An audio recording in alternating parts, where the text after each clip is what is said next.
Hello friends, welcome to my YouTube channel of Debneel's Mathematics Desk.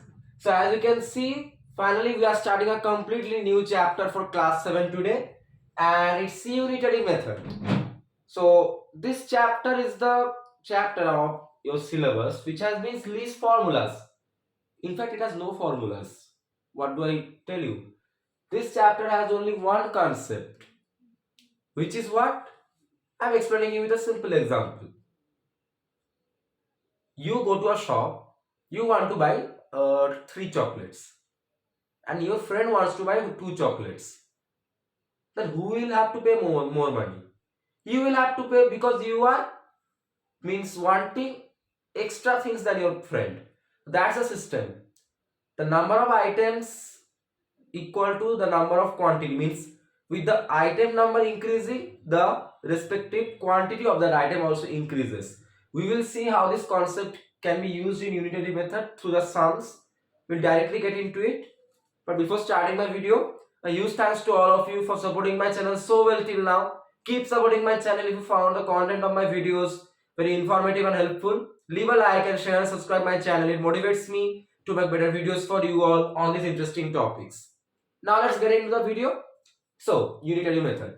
I am not going to do any explanation. I am just directly getting into the sums, because we will see how it is done through the sums only.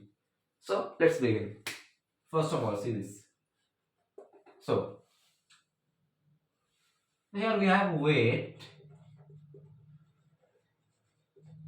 of 8 identical articles is 48 kg.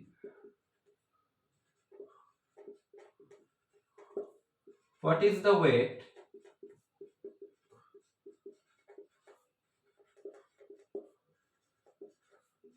of 11 such articles?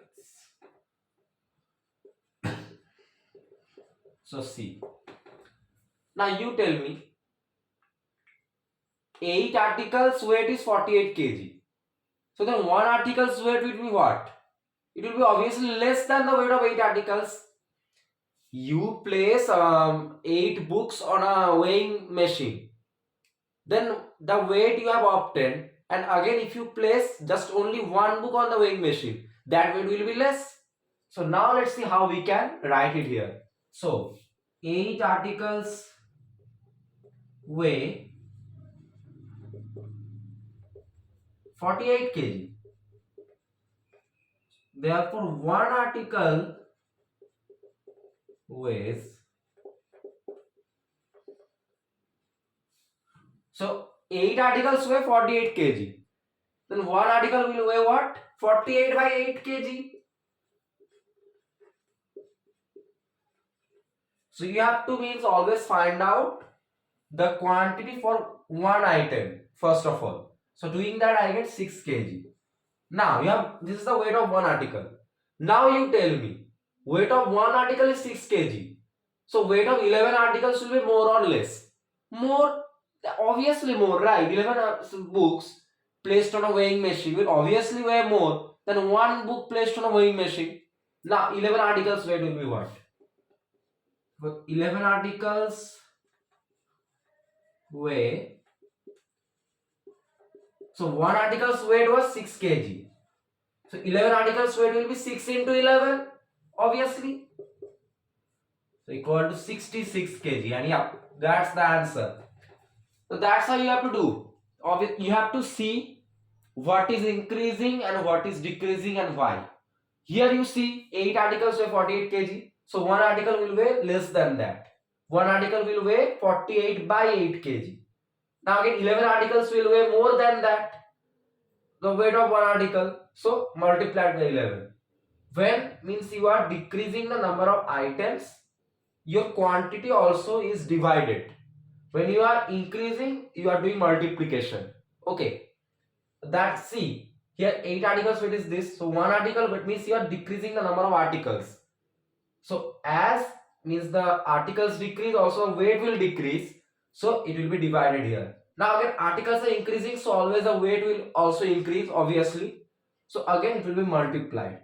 That's quite easy, and that will be your answer. 11 articles will weigh 66 kg. Okay, easy. Find out for first you will be given the statement. Calculate for one item, then calculate for the respective items. First division, then multiplication. Again and again I am repeating. But the opposite may also happen. How? Means first you multiply, then you divide. How is that going to happen? Here, as your articles were decreasing, obviously the weight was decreasing. Again increasing, weight is increasing. But what if your suppose articles are decreasing, but your weight is increasing? Means your item number is decreasing, but your quantity is increasing. How can that happen? Let's see that.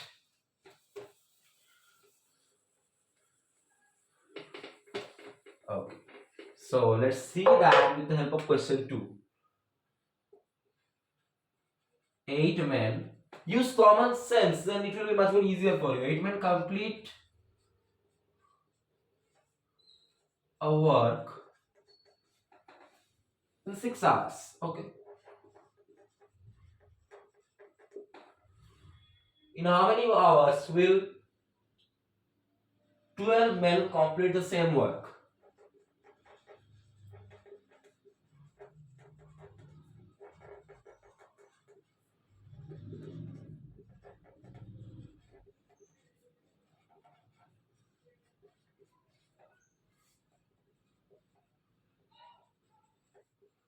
So here what we see, men are our item, and the 6 hours is the quantity.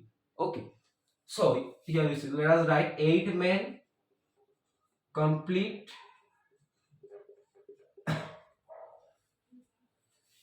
a work in 6 hours. Now we have to see for one man. I told you always calculate for one item. So then one man completes the work.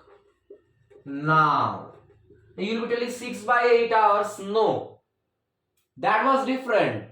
Your articles were decreasing, that's why the weight was also decreasing. But here you tell me, suppose you have been told you are 8 people, you and your 7 friends, suppose they have been told to build a wall.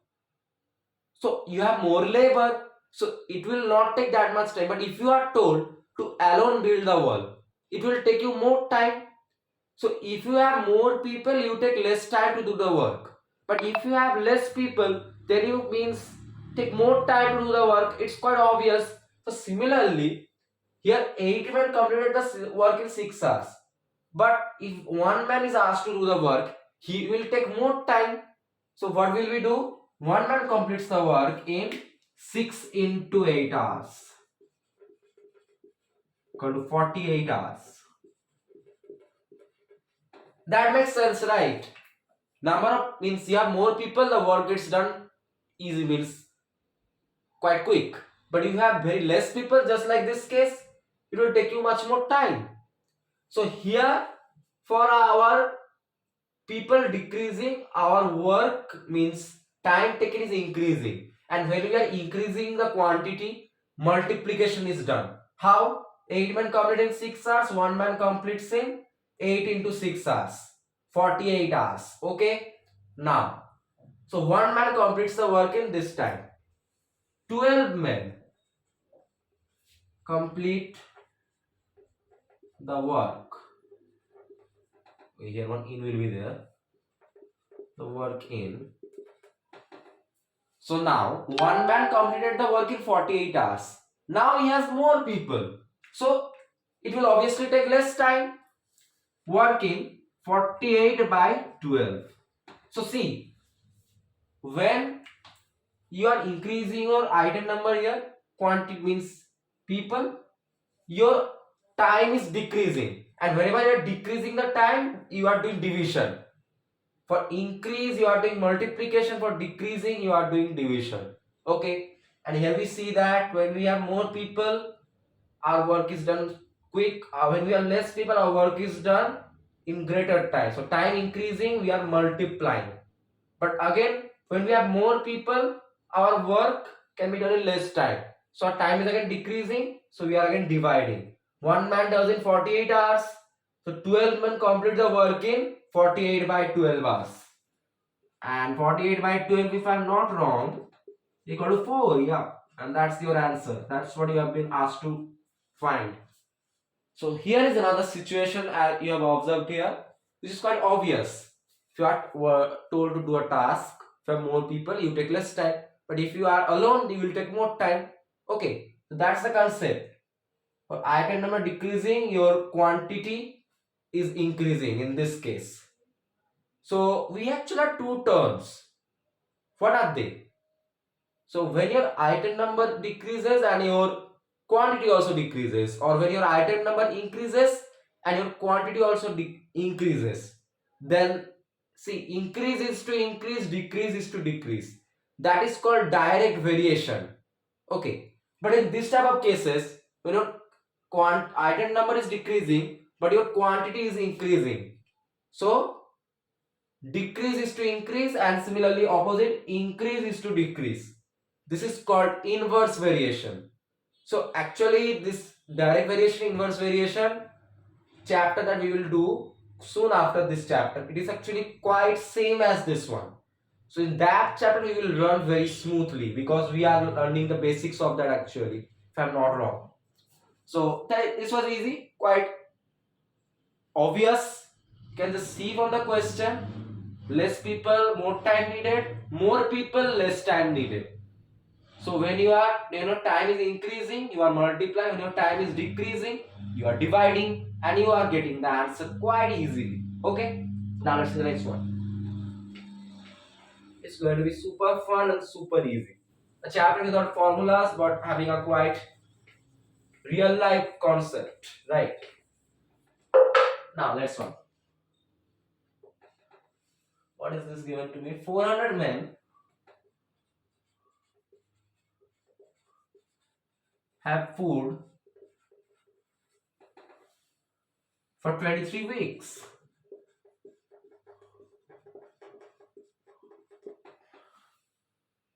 They are joined by 60 men.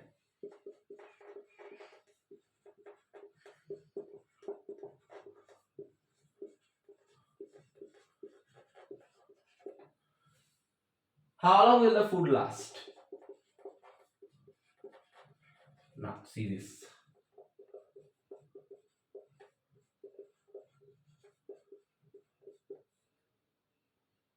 So 400 men. So it is given, right? 400 men have food for 23 weeks. That means after 23 weeks, if 400 men are there, the food will be finished. 400 men finish the food in 23 weeks. Now again understand the concept. You have a means definite amount of food.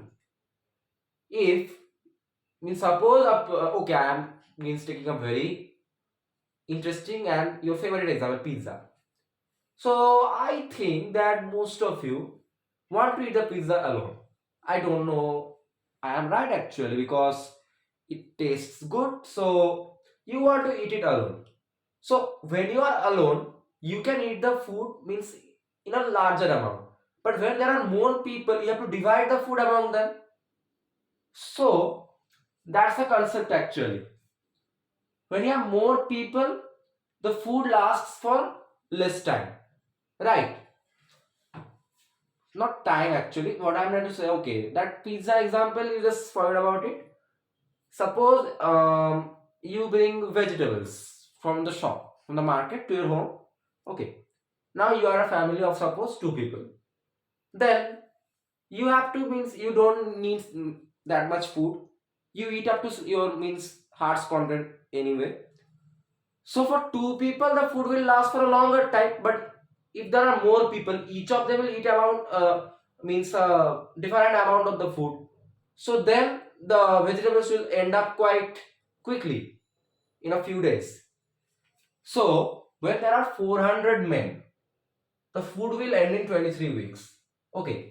So then now calculating for one man. So 400 men finish the food in 23 weeks. But one man doesn't need to finish the food in 23 weeks. he is means taking the food of the 400 men actually, right?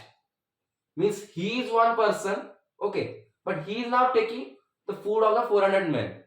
He doesn't require that actually, so he can be, means he can utilize the food for 23 into 400 weeks, right? That's the concept. Finish the food in 23 into 400 weeks. When you are alone, you can preserve the food for a longer time. But when you have more people, the food ends quickly, right? That's the concept. It's quite obvious. You bring a lot of biscuits to your house. You are alone. You eat 2 biscuits per day. Only 2 biscuits gets means used. But you have 4 people. Then in one day, 8 biscuits get used. So the biscuits get over by a shorter time. That's it. When you have more people, the food ends in less time. But when you have very less amount of people, the food will end in much more time. And when we are increasing the quantity, we know we are multiplying. So obviously that will be the number of weeks a man needs to finish the food. One man. Now, see, 400 men were there. They are joined by 60 men. So how many men are there in total now? 460. So 460 men finish the food in. Now, there was one man, he was eating to some extent, whatever he liked, okay, and he finished the food in this amount of time. But now there are many more people. So they will also means put their share in the food. So the food will now end in a quicker amount of time. Now, people increase, the food gets used up in a quicker amount of time. You can just understand it. So now as our men have increased, our time will now decrease. When we are decreasing, we are dividing. And let's do arithmetics. 20 and here also 20. 20 weeks if I am not wrong. Let me just see. 1, 2, 20, 20. Oh, yes. Oh, 20 weeks. So just easy. More people, the food ends in less time. Sorry guys, I have some noise actually. So when you have more people, the food ends in less time. When you have very much less people, they finish the food in a much more amount of time, right? Again, when you have more people, the food ends quickly. When your time increasing, you are multiplying. When your time is decreasing, you are dividing, and you are getting the answer just like that. So what an easy concept. Let's do some more. Means it has some twisted up type of sums, but all are means based on this concept only. It's actually quite means related to proportion, so I am not using that method in this video. Actually, that method of proportion means I'm just writing it for you. Try to figure it out. A is to B is to equal to C is to D. Suppose, so this method can be used here. So 8 articles, just like that. 8 articles cost 48. So 8 articles cost 48. So how much will 11 articles cost? Therefore 11 articles cost what? Now what we can do? 8 by 48 or 11 by, let it be x, or 8x equal to 11 into 48, 528, or x equal to 528 by 8. Just do it. 646. So you can use this method as well. I means not using in this video. Just try to understand it, okay? In the next video, I will try to introduce this method, because I think that whether it's not even in the syllabus, it doesn't matter. It's legally correct, this method. Actually, it's quite, unity method is the basics of proportion, if I am not wrong. And direct and inverse variation is the improved version of proportion. Okay. So we are in the middle, I have to say. So let's see next one. Okay, so this one I am keeping. You try to figure it out. Now try to figure out what this next sum has to tell us. 3 dozen eggs.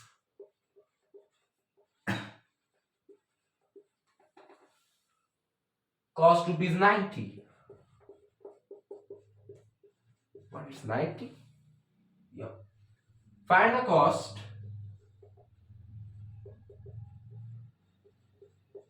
of 3 score eggs. And in the bracket is given 1 score equal to 20. So that made the work easy for you.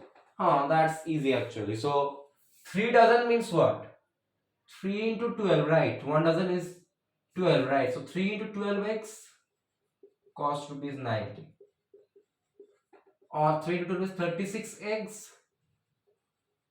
cost rupees 90.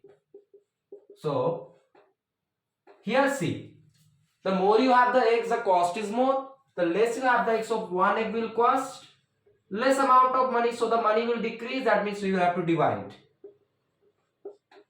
Now again, one score is 20. 3 score eggs is what? 3 into 20. So it is 60 eggs cost. Now again your eggs are increasing. So the price will increase. When we are increasing, we are multiplying. 36 multiplied by 60. Now let's do the calculations. Dividing by 6, it will be 6, dividing by 6, it will be 10. Rupees 150. So how easy is that? You go to a shop, you want to buy one egg, suppose it will cost you rupees 2. But if you want to buy 10 eggs, it will cost you more, so your price will increase. But here, you went to the shop, you bought 36 eggs, it cost you this much. You want to buy one egg, then obviously your price will be less. So price less means you are dividing. Now again 60 eggs, that means again eggs are increasing, so your price will increase, multiplying. Then you are getting the answer actually. And remember this, they are just giving it. So one score is equal to 20. Just trying to confuse us with dozen and score, but we scored full marks in the question. What to do? Let's see the next one.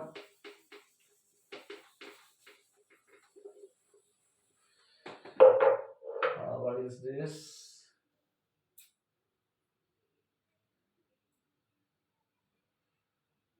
What will be the cost? Okay, let's see.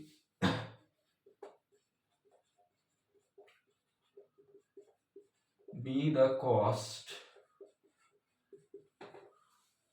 of 3.2 kg of an item. If 3 kg of it costs rupees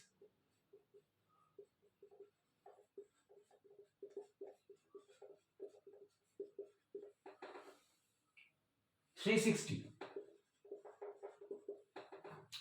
So let's write this first. This is given to us, or 3 kg of item costs rupees 360. You go to buy sugar from a shop. So 3 kg sugar costs you rupees 360. But you want to buy 1 kg sugar. So you are wanting to buy less sugar, so you will have to pay less price. So your price will decrease, and what do we know? When price decreasing, we are dividing. So rupees 360 by 3. Now again, 1 kg of the sugar costs this much. Now you want to buy 3.2 kg. So you want to buy more sugar, so your price will now increase. And when we are increasing, we are doing multiplication. So 3.2 is 32 by 10. And now let's get this done with. Okay, some calculations. 4, 2 and 38, 384. I'm not wrong. Yeah. So as simple as that. So you just go to a shop. I just told you the example. You buy 3 kg sugar, it costs you this. You want to buy 1 kg sugar, you are wanting to buy less sugar. You'll have to pay less money, so your money is decreasing, quantity is decreasing. You are dividing. Okay. Then you get this. Then 1 kg of sugar costs this much, but you want to buy 3.2 kg sugar, so you are wanting to buy more sugar. Now your price will increase. When your price is increasing, you are again multiplying. So do this calculation arithmetic as you can see, and you get the answer to be 384, the cost of 3.2 kg of an item. I consider it as sugar. I like sweets. Okay. Let's see the next one. So this chapter is good for people who are going to shop for the first time.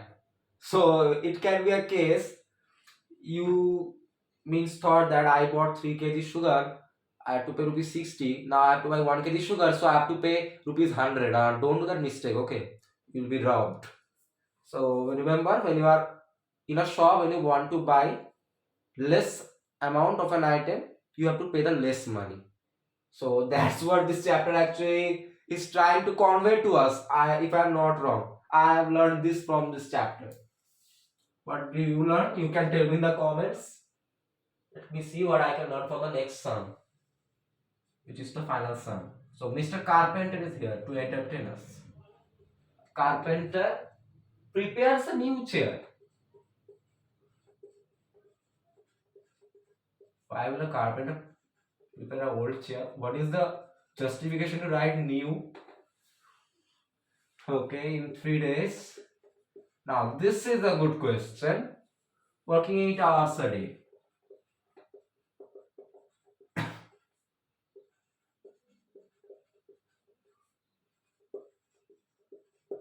So we have to write the first statement in a very crafty way. You'll see how it's done.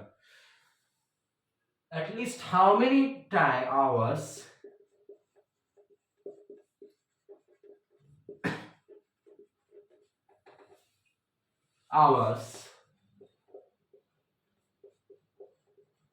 per day must he work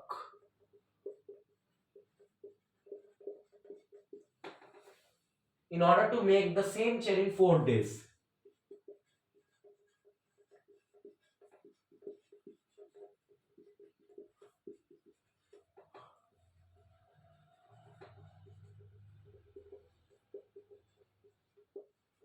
Okay.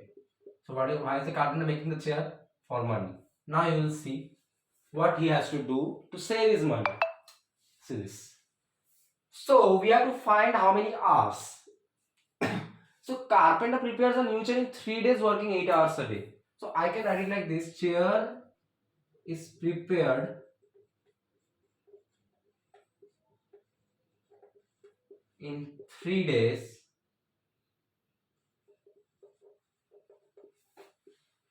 working 8 hours a day. So the carpenter was given the order of a new chair, okay, and he was told, give me the new chair within 3 days. So the carpenter decided, okay, if I work 8 hours per day, I will be able to make the chair in 3 days. Nice, gone. Now that so-called customer had an emergency of a chair in the house, suppose. So then, suppose the customer gave the order, give me the chair in 1 day, I can't wait for 3 days. So now what will the carpenter do? So now he has less time to prepare the chair. So he has to work more in 1 day to prepare the chair, right? So now as his time limit is decreasing, his working per day is increasing. Just understand this. He had 3 days, that's why he was working 8 hours a day to prepare the chair. Now he has only 1 day to prepare the chair. So he has to work more in that day to prepare the chair within that day only. He has less time, so he has to work more. It's just like that. So when take this days as the item. So when my here item is decreasing, means I have less time to do the work. So I have to means do the work faster. That means he has to do it faster and he has to increase this rate of work, right? So when we are increasing this rate of work, we are doing multiplication. So what will be the 8 into 3 hours in a day. Now that customer felt like, why am I being so cruel? Let me give the carpenter a bit more time. So now he or she ordered, carpenter, you are allowed to have 4 days to prepare this chair. So now the carpenter thought, okay, fine, thanks for the relief. So now again he has more amount of time to complete his work, so he can maintain a steady rate. See, he was having less time, he had to do more work. Now he has more time, he has to do less work.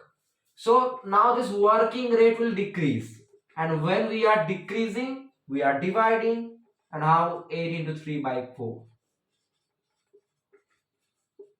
And if I am not wrong, I have to just cancel this out. 6 hours per day. Got the answer? That was what I had to do, right? How many hours per day he must work in order to make the chair in 4 days? Okay, that's what he has to do. This customer was mad. First of all, he or she gave the order to the carpenter, do the work, prepare me the chair in 3 days. Carpenter framed a rate that if I work 8 hours a day, if I do that much work, I will be able to do it in 3 days. Now he had less amount of time. So he had to do more work. So his rate of work was increasing. So we were multiplying. Again, he had now more time than the previous stage. So as he had more time, he had to do less work. So his rate of work was now decreasing. So we just divided. And we got the answer by just cancelling and multiplying 6 hours per day. So always remember this: for money in shop, for the items increasing, your price increases; for items decreasing, your price decreases. But in this type of case related to time, always remember, when you have more time, you can do the work at a less rate. But if you have less time, you have to do the work in a more rate, better rate. But, and also another case, if you have more people, you can do the work quicker. If you have less people, means it will take you more time to do the work, right? It's obvious. So you have to, the questions, I can't just tell you for each of the sums like this. You have to just see from the question. If I am decreasing this, if I am calculating for one item, in a obvious sense, what is my quantity doing? Is it increasing or decreasing? If it's increasing, we are doing multiplication. If it's decreasing, we are doing division. Don't worry, because this is not the end of this chapter, obviously. I will introduce this method in the next video, which will make your life much more comfortable, if I am not wrong, for this chapter. So with that, I finished this unitary method part 1 for class 7. And if you found this basic concepts of this chapter and all the sums that I did quite interesting, helpful and mostly clear, then leave a like and share and subscribe my channel. It motivates me to make better videos for you all on this nice topics, right? So see you in the next video, where we will be starting part 2 of unitary method. Lot of new sums, and this formula will come to use quite largely in that video. So stay tuned till that. Take care and goodbye. Thank you.